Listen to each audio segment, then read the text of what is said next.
관계에 대해 신약 정경에 관련된 이야기를 살펴보겠습니다. 기도하고 그러면 시작하겠습니다. 하나님 감사합니다. 이 시간에 구약 정경과 신약 정경에 대해서 함께 살펴보고자 합니다. 저희들의 마음을 또한 말씀 앞에 모아주시고 이 시간이 저희가 지금 소유하고 있는 이 성경이 참으로 하나님의 말씀임을 다시 한번 되새기고 돌아보고 감사하는 시간이 될 수 있도록 주님 인도해 주시기를 간구드립니다. 이 시간에 주님께 의탁을 드리옵고 우리 주 예수 그리스도의 거룩하신 이름으로 감사하고 기도드리옵나이다. 아멘.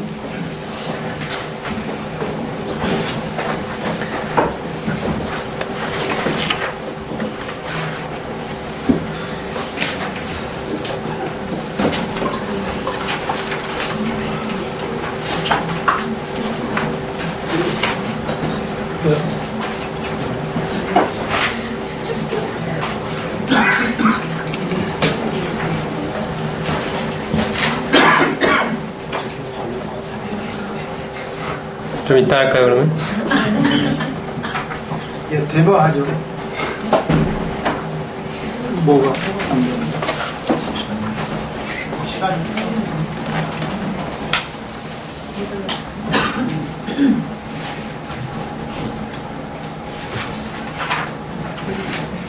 됐어요? 네. 먼저 정경이라는 말이 좀 생소하신 분이 있을 수 있어서 정경이 뭔지 말씀을 드리면요. 정경은 영감받은 하나님의 말씀으로 인정받는 성경의 각 권을 말합니다. 즉 저희가 지금부터 오늘 이 시간에 살펴볼 내용은 뭐냐면 여러 책들이 있는데 많은 책들이 있는데 왜 지금 우리가 가지고 있는 이 책이 이 특정한 책이 하나님 말씀이냐는 것입니다. 왜냐하면 이 성경에 기록된 담겨있는 그런 책들 외에도 많은 책들이 기록이 됐습니다. 하나님에 관해서 또 예수님에 관해서 또 사도들에 관해서 여러가지 이야기 또한 여러가지 예언과 묵시에 대해서 많은 책들이 기록이 됐습니다. 근데 그 책들이 아니라 왜 이 책이냐는 것입니다. 왜 우리가 알고 있는 구약 39권, 신약 27권이 왜 하나님의 말씀이냐는 것입니다. 다른 책이 아니라 왜 하필 그 책인가? 에 관한 이야기입니다. 이 정경이라는 이 용어는 우리가 지금 소유하고 있는 이 성경이 아닌 다른 책들을 외경 혹은 위경이라고 부릅니다. 이러한 외경이나 위경으로부터 하나님의 말씀으로서의 권위를 가진 성경을 구분하기 위해서 정경이라는 표현을 사용했는데요. 영어로는 캐논이라고 하고 이 단어는 표준이나 척도를 의미하는 라틴어 카논에서 유래했습니다. 이 캐논이라는 말은 아까 말씀드린 것처럼 영감받은 하나님의 말씀으로 인정받는 성경의 각 권을 말합니다. 그러면 구약부터 먼저 살펴보면요. 구약 성경이 우리가 소유하고 있는 이 39권의 구약 성경 이것이 이제 구약 정경인데요. 이 39권이 정경으로 인정받은 그 기준은 뭐냐면 이 구약 정경이 가진 내적 영감성 때문입니다. 하나님께서 영감을 주셔서 성경을 기록한 것으로 인정된 모세와 선지자들의 이 저작이 갖는 내적 영감성이 이 구약 정경의 가장 중요한 기준입니다. 하나님께서는 이러한 정경이 가진 내적 영감성을 하나님의 백성들 사이에서 인정받게 하셨습니다. 이러한 내용을 좀 이따 자세히 살펴보겠습니다. 그리고 히브리어 구약 정경의 구성은요, 세 개의 범주로 나눠지는데, 히브리어 구약 정경은 총 24권입니다. 이것이 오늘날 우리가 소유한 39권과 다른가? 그렇지 않습니다. 똑같습니다. 단지 책을 분류하는 방식이 다를 뿐입니다. 일단 세 개의 범주로 구분했는데요. 먼저 토라입니다. 그 다음에 느비임이고요. 그 다음에 크투빔인데 토라는 율법서이고 5권입니다. 우리가 잘 아는 모세오경이 해당이 됩니다. 창세기부터 출애굽기, 레위기, 민수기, 신명기 5권입니다. 그 다음에 느비임은 예언서인데 8권으로 구성되어 있습니다. 여호수아, 사사기, 사무엘상하, 열왕기상하, 이사야, 에레미야, 에스겔, 12소 예언서가 한 권으로 호세아부터 말라기까지 한 권으로 묶여 있습니다. 그래서 총 8권이고요. 그 다음에 세 번째가 크투빔입니다. 이것은 성문서라고 불리는데 총 11권이 되겠습니다. 시편, 욥기, 잠언, 룻기, 아가, 전도서, 에레미야, 예가, 예스더, 다니엘, 에스라, 느헤미야. 에스라, 느헤미야가 한 권으로 되어 있습니다. 그리고 역대상하 이렇게 해서 총 11권의 성문서 크투빔이 되어 있습니다. 그래서 이렇게 토라, 느비임, 크투빔 이 세 가지 범주로 구약 정경을 총 24권으로 구분한 것이 히브리어 구약 정경이 되겠습니다. 예수님과 사도들이 이 구약 정경을 하나님의 말씀으로 인정했다는 그 사례들을 살펴보겠습니다. 예수님께서는 마태복음 23장에서 아벨의 피로부터 사가랴의 피까지라고 말씀하셨는데 이 아벨의 피 기사는 히브리어 구약 정경의 첫 번째 책인 창세기에 기록이 되어 있고 사가랴의 피, 사가랴의 기사는 마지막 책인 아까 살펴봤던 세 번째 부류의 맨 마지막 책이 역대상하였죠. 한 권으로 된 역대상하에 기록이 되어 있습니다. 그래서 예수님의 이 언급은 히브리어 구약 정경 책의 전체를 인정하신 것이라 할 수가 있습니다. 첫 번째 책과 마지막 책에 언급된 사례를 동시에 언급하셨죠. 예수님께서는 이외에도 시편을 인용하셨고 다니엘을 인용하셨고 율법의 1.1핵이라도 빠짐없이 이루어질 것이라고 말씀하셨고 성경, 구약은 패하지 못한다고 말씀하셨습니다. 또한 신약에서 구약 전체를 언급할 때 누가복음 24장에 보면 모세와 및 모든 선지자의 글로 시작하여 모든 성경에 쓴 바 이렇게 구약 전체를 언급했습니다. 즉 모세의 글, 모든 선지자의 글 이렇게 대별해서 표현을 했고요. 또 누가복음 24장에 또 보면 모세의 율법과 선지자의 글과 시편이라고 아주 정확하게 세 범주로 나누고 있는 걸 알 수가 있습니다. 모세의 율법은 아까 저희가 살펴봤던 앞에서 본 토라이고요. 그 다음에 느비임, 즉 선지자의 글, 그 다음에 시편이라고 대표적으로 말하고 있는 이 성문서 크투빔, 이 세 가지 체제를 그대로 예수님이 언급하고 있습니다. 모세의 율법, 토라, 선지자의 글, 느비임, 시편이 대표하는 이런 성문서, 크투빔, 이 세 가지 범주를 그대로 언급을 하고 있습니다. 이 3범주 구분법을 따른 구약 정경 전체의 체계를 암시하고 있고요. 이외에 단순히 율법과 예언이라고 언급하기도 했습니다. 이것이 예수님과 사도들이 구약 정경을 인정했다는 사실을 살펴볼 수 있는 그런 내용들입니다. 이 구약 정경을 이 39권에 또 유대교로 따지면 24권으로 되어 있는 이 구약 정경을 확정한 회의가 바로 얌니아 회의라고 불리는 주 90년경의 회의입니다.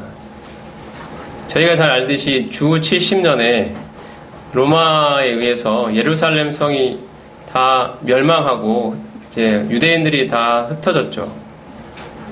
그리고 그 당시에 아까 말씀드린 것처럼 수많은 저작들이 성경의 권위를 주장하기 시작했습니다. 많은 책들이 기록이 됐고요. 많은 문학서들이 성경과 비슷한 책들이 아주 많이 등장했습니다. 그래서 이 얌니아회의는 뭐냐면 이러한 외경이나 위경으로부터 오는 위험에서 순수한 정경을 보호하기 위해서 얌니아라는 마을에서 열린 그 회의입니다. 여기서 유대교 경전을 24권, 우리식으로 표현하면 39권으로 확정했던 것입니다.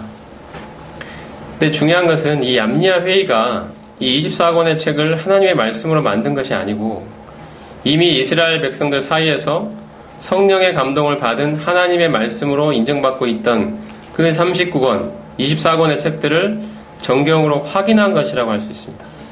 이 회의가 다른 책들이 아닌 이 책이 하나님의 말씀이다라고 사람들이 선택해서 확정을 했다는 사실이 아니고요. 그런 뜻이 아니고 이미 하나님의 말씀으로 인정받고 있는 책들을 이제 정경이다. 더 이상 이것이 정경이다. 다른 책들은 언급하지 정경이라고 하지 말라라고 확인하고 확정했다는 것이죠. 그런 의미로 이해하면 좋을 것 같습니다.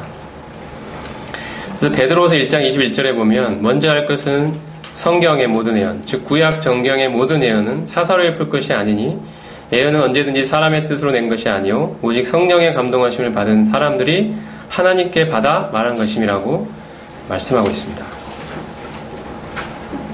자, 저희가 이제 구약 성경을 살펴봤는데 그 다음에 살펴볼 내용은 외경에 관한 것입니다. 우리가 외경이라는 단어를 가끔씩 이제 들어볼 수 있는데 외경이 뭐냐면 주전 3세기경에 알렉산드리아에서 헬라어를 사용하며 살던 유대인 디아스포라들이 많이 살고 있었습니다. 알렉산드리아에. 본국에 살지 못하고 전 세계에 흩어져 있는 유대인들을 디아스포라라고 불렸는데 특별히 이 알렉산드리아라는 지역에 많은 유대인 디아스포라들이 살고 있었고요. 그들은 당시 그 헬라 제국이었기 때문에 헬라어를 자신들의 언어로 사용하고 있었습니다. 히브리어에 익숙하지 않았습니다. 그래서 이 사람들을 위해서 주전 3세기경에 헬라어로 구약을 번역을 하게 됐습니다. 이 구약을 헬라어로 번역한 성경을 70인역 성경이라고 부릅니다. 그런데 이 과정에서 원래 유대계 경전에 없던 15권의 책들이 추가됐습니다. 이 책들을 우리가 외경이라고 부릅니다. 그 예시로는 지폐서, 토빗, 유딧, 예레미야의 편지, 마카비 1서, 마카비 2서, 바룩서 이런 책들이 15권이 있고요. 이 외경과 관련된 역사를 살펴보면 주후 390에서 405년 사이에 성경 전체를 라틴어로 번역한 불가타역에서 제롬이 이 번역을 했는데 이 제롬은 외경을 정경과 구분하여 비정경적이라고 표시했지만 후대의 개정판에서 이러한 구분이 사라졌습니다. 이 외경은 우리가 참고하고 또 우리의 경건을 위해서 도움이 되지만 하나님의 절대적인 말씀이라고 볼 수 있는 그 정경의 반열에 들 수는 없다. 구분을 했었는데 나중에 이 불가타역 개정판이 나올 때는 이러한 구분이 사라지고 마치 외경도 정경의 하나인 것으로 편입된 것처럼 나타났다는 것이죠. 그리고 카톨릭 교회는 개정판 불가타역을 공식 성경으로 채택하였는데 특별히 우리가 외경이 정경에 이제 카톨릭 정경에 포함된 그 결정적인 회의가 트렌트 공의회라는 1546년의 회의가 있는데요. 이 회의에서 이 회의 소집 배경은 종교개혁에 대항하기 위해서 카톨릭 교리를 확고하고 확정하기 위해서 소집된 회의입니다. 그 중에 15권의 외경 중에 3권, 에스라 1서, 에스라 2서, 므낫세의 기도를 제외한 12권을 자신들의 정경으로 인정하게 되었습니다. 이것이 오늘날 카톨릭 성경에 외경이 포함된 역사적 배경입니다. 근데 우리가 외경을 왜 그러면 정경으로 인정할 수 없느냐? 아까 여러 가지 책들이 있죠. 우리 여러분이 공동 번역을 보시면 이 외경들이 또 번역이 되어 있습니다. 근데 이 외경을 정경으로 인정할 수 없는 이유가 몇 가지가 있는데요. 제일 먼저는 이 외경은 주전 5세기경에 후기 선지자인 학개와 스가랴 말라기가 죽은 후에 선지자의 계승이 중단된 때에 기록이 됐다는 것입니다. 외경 중에 어떤 것도 자신이 하나님의 영감받은 말씀이라고 이런 주장한 책이 없습니다. 구약 성경의 다른 책들과 같은 권위를 스스로 말한 책이 없습니다. 이것도 중요한 이유입니다. 그리고 구약 성경을 하나님으로부터 받은 유대인들이 자신들의 유대교 구약 성경에서 이 외경을 정경으로 전혀 인정하지 않고 있습니다. 이 사실도 우리가 외경을 정경으로 받아들일 수 없는 중요한 이유 중에 하나입니다. 그리고 더구나 외경이 그들의 정경으로 들어가는 역사적 배경이 아까 말씀드린 것처럼 종교개혁의 교리에 반대하여 자신들의 교리를 옹호하기 위해서 성경의 다른 부분들과 교리적 모순이 포함된 외경을 정경으로 채택했던 역사적 배경이 있기 때문입니다. 또 하나 중요한 것으로는 여기에 기록은 안 해놨습니다만 예수님이나 신약 성경의 기자들이 한 번도 구약을 인용할 때 외경으로부터 인용한 적이 없다는 것입니다. 한 번도 외경 인용이 없습니다. 신약 성경에다가 구약이 인용되는 그런 사례들이 많이 있는데요. 한 번도 외경으로부터 인용된 적은 한 번도 없습니다. 단 한 차례도 없습니다. 이러한 사실들이 외경을 정경으로 인정할 수 없는 중요한 이유들입니다. 외경에서 교리적으로 문제가 된 내용들은 연옥설이 있고요. 이건 마카비 2서에 있습니다. 그리고 믿음이 아닌 선행에 의해서 구원받는다. 이건 집회서라는 곳에 있고요. 자살을 인정하는 곳이 마카비 2서에 있고, 윤회서를 수용하는 것처럼 보이는 말씀이 솔로몬의 지혜서에 담겨 있습니다. 이것뿐 아니고 여러 가지로 교리적으로 문제가 된 내용들이 외경에 포함되어 있습니다. 이러한 것들을 우리가 정경으로 인정할 수 없겠죠. 그래서 외경은 이러한 이유로 정경을 인정할 수 없다는 사실을 말씀드릴 수 있습니다. 그 다음으로는 신약으로 오겠습니다. 신약 정경, 우리가 지금 소유하고 있는 27권의 이 책들이 다른 책과 달리 영감받은 하나님의 말씀이다 라고 구분이 된다는 것이죠. 바로 이 책이다. 다른 책도 아닌 이 책이다. 그 기준은 역시 내적 영감성입니다. 근데 이 내적 영감성은 사도성을 통해 검증할 수 있습니다. 사도성이란 것은 사도가 직접 기록했거나 아니면 사도와 매우 친밀한 사람이 저작한 것으로 사도의 인정을 받은 저작들입니다. 이것이 사도성입니다. 바로 이 사도성을 통해서 이 신약 정경이 가진 내적 영감성이 입증이 됐습니다. 검증받을 수 있습니다. 여기서 중요한 것이 사도라는 그 자격인데요, 위치인데요. 이 사도는 그리스도의 부활을 목격한 사람들 중에 그리스도께서 친히 세우셔서 말씀을 증거함으로써 교회의 털을 닦도록 권위를 부여하신 사람들입니다. 오늘날 이런 사도는 존재하지 않죠. 이 사도가 중요한 것은 고린도전서 14장에 보면 사도의 기록이 주의 명령이라고 말씀하고 있기 때문입니다. 데살로니가서 2장 13절에도 사도가 증거한 말씀은 하나님의 말씀으로 인정받아야 된다고 하고 있습니다. 이 같은 권위가 사도에게 있기 때문입니다. 고린도전서 2장에도 보면 사도의 교훈은 사람의 지혜가 아니고 성령에 가르치신 것으로 했다라고 말씀하고 있고요. 요한복음 14장 26절에 예수님께서 성령께서 사도들에게 진리를 가르치시고 주님이 하신 모든 말씀을 생각나게 하실 것이라고 말씀하고 있습니다. 그래서 사도들이 이러한 성령의 가르치심을 통해서 성경을 기록할 수 있게 되었던 것입니다. 데살로니가서 4장에도 보면 사도의 가르침은 주의 말씀이라고 말하고 있습니다. 베드로후서 3장에도 보면 사도 바울의 저작이 구약 성경과 동등한 반열로 언급되고 있습니다. 베드로에 의해서 그렇게 언급이 되고 있습니다.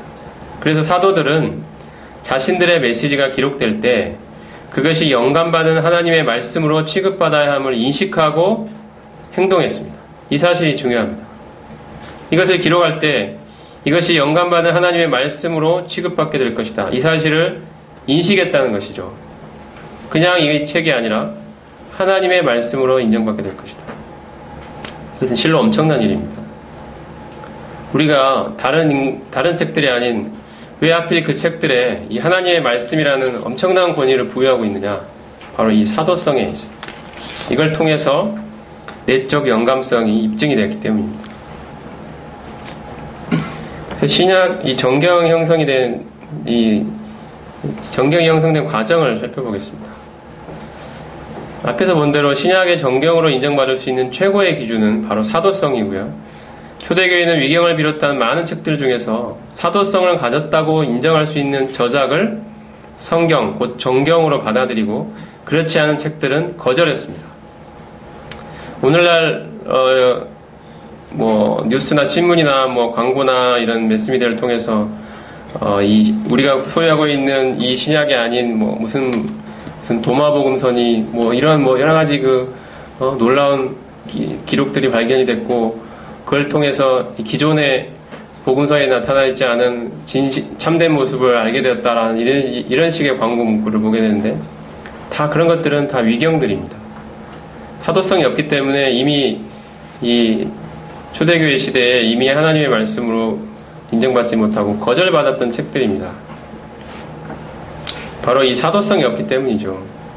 베드로후서에도 보면 바울의 서신들은 초기부터 바로 성경으로 불렸습니다. 디모데전서 5장에도 보면 누가복음 10장 7절을 인용하면서 성경에 일렀으되라고 언급하고 있습니다. 우리가 지금 소유하고 있는 복음서를 비롯한 바울의 서신서를 비롯한 이 모든 이 27권의 신약 성경은 하나님의 말씀이라고 불릴 수 있는 성경, 정경이었던 것입니다. 그래서 이 사도시대 바로 직후에 속사도시대의 지도자들이 남긴 기록들을 보면요, 바로 이와 같은 기준에 따라서 초기교회의 성도들이 여러 책들을 정경으로 인정하는 과정들을 살펴볼 수 있습니다. 그리고 이것이 확정된 회의가 카르타고 공의회라는 것입니다. 397년에 있었습니다. 오늘날 우리가 소유하고 있는 27권의 성경, 신약 정경이 바로 여기서 확정이 됐습니다. 하지만 역시 아까 얌야 회의처럼 이 회의가 이 책들을 성경으로 만든 것은 아닙니다. 이미 하나님의 백성들 사이에서 정경으로 인정받고 있던 책들을 여기서 공식적으로 확인했다는 의미가 있습니다. 더 이상 이제 왈가왈부하지 말아라. 그 많은 위경들과 이런 책들이 마치 성경인 것처럼 혼동을 일으키지 말고 더 이상 왈가하지 말고 바로 이 책들이 정경이니 다른 책들은 그와 같은 권위를 주장하지 말아라 라고 이제 딱 정했다는 의미가 있습니다. 결론을 말씀드리면 어떤 책이 신약 정경으로 받아들여지기 위해서는 하나님의 말씀이어야 합니다. 근데 이러한 하나님의 말씀인 정경을 남기기 위해서 하나님께서는 바로 사도들을 세우셔서 자신의 말씀을 기록하게 하셨습니다. 그리고 초기교회 성도들은 이처럼 영감받은 사도적 기록이 가진 내적 영감성으로 인해서 이들의 저작을 하나님의 말씀으로 받아들였습니다. 그리고 교회의 회의는 단지 이를 공식적으로 확인한 것에 불과하다는 사실을 알 수 있습니다. 그래서 이 시간에 다시 한번 개인 적용을 위한 질문을 여러분께 드려보겠습니다. 여러분은 외경도 아까 봤던 집회서나 바룩이나 에레미야의 기도나 이런 에스드라 1서, 에스드라 2서, 유빗, 토빗 이런 책들이 여러 가지 있습니다. 마카비 상, 마카비 하 이런 외경들이 있는데요. 이러한 외경도 정경으로 권위를 인정해야 한다는 사람들에게 외경은 정경이 아니라는 사실에 대해서 어떻게 설명하시겠습니까?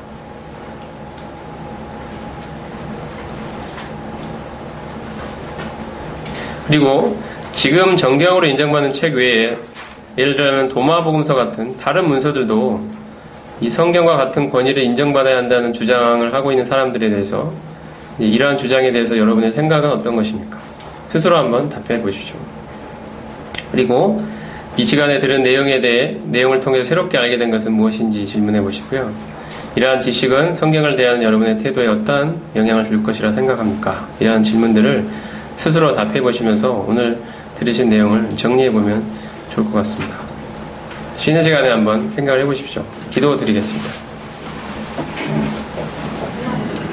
하나님, 이 시간에 저희가 지금 소유하고 있는 이 성경에 있는 담긴 이 구약의 39권과 신약의 27권의 이 책들이 참으로 다른 책들과 참으로 구분되어서 다른 책들은 그냥 인간이 쓴 책이지만 바로 이 책들은 하나님의 영감이 담겨있는, 하나님이 숨을 불어넣으신 하나님의 절대적 권위를 가진 우리의 모든 삶을 여기에 걸어야 하는 하나님의 말씀이라는 사실을 저희가 살펴보았습니다. 참으로 이 놀라운 이 정경들을 우리에게 허락하여 주신 하나님께 감사드립니다. 많은 도전들이 있었고 참으로 이 진리로부터 우리를 벗어나게 하려는 수많은 시도들이 있었지만 하나님이 이 책들을 지켜내시고 오늘날 우리에게까지 전달될 수 있도록 섭리하시고 역사하셨던 이러한 사실들을 저희가 살펴보며 참으로 감사를 드립니다. 이 성경, 이 귀한 성경을 저희가 이제 소유하게 되었으니 이 성경 말씀을 더욱 깊이 묵상하고 이 말씀을 통해 참으로 하나님을 더욱 깊이 알아가게 하셔서 참으로 저희로 하여금 저희의 삶을 참 하나님의 뜻에 맞도록 더욱 변화시켜 주시기를 간구를 드립니다. 감사를 드리옵고 우리 주 예수 그리스도의 거룩하신 이름으로 감사하고 기도드리옵나이다. 아멘.